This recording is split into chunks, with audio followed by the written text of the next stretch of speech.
ओपरा को 23 साल की उम्र में निकाल दिया गया था उनकी पहली जॉब से। हैरिसन फोर्ड एक कारपेंटर थे और एक्टर बन गए।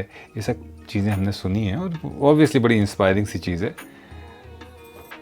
पर जिस हैरिसन कारपेंटर थे तो ये उनकी ज़िंदगी में बदलाव कैसे आया है? हैरिसन एक्टर बनना चाहते थे और अभिनय करते करते अभिनय में ब्रेक थ्रू मिलने का प्रयास करते करते उनको एहसास हुआ कि कुछ हो नहीं रहा है, तो अपनी कारपेंट्री में वापस चले गए और काम करने लगे एज अ कारपेंटर।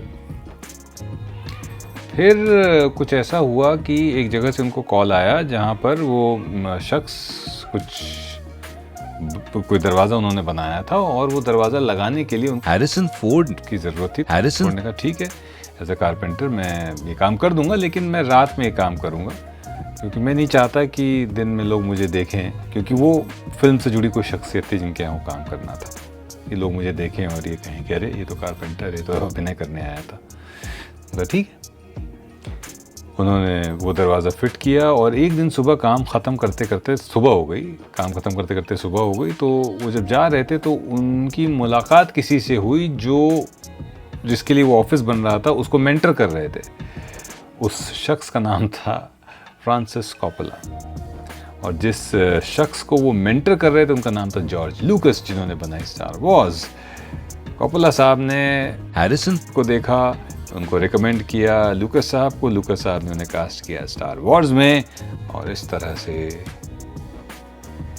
हॉलीवुड को और पूरी दुनिया को एक महान एक्टर मिला जिनका नाम था हैरिसन फोर्ड। कर्मण्येवाधिकारस्ते मा फलेषु कदाचन मा कर्म फल हेतुर्भू मातर संधो सवितर्मणे। समझे आप? कर्म करते रहिए, फल की चिंता मत करिए। कर्म अगर शिद्दत से और कर्म अगर पूरी लगन से किया जाए तो वो कुछ न कुछ अच्छे परिणाम लेकर आता है, पर फल की इच्छा में किया गया कर्म हमेशा हमें अपनी पूरी क्षमता से काम करने से रोकता है। तो अगली बार अगर आपको लगे कि पता नहीं ज़िंदगी कहाँ जा रही है, क्या होगा, फोर्ड तो याद कर लीजिएगा।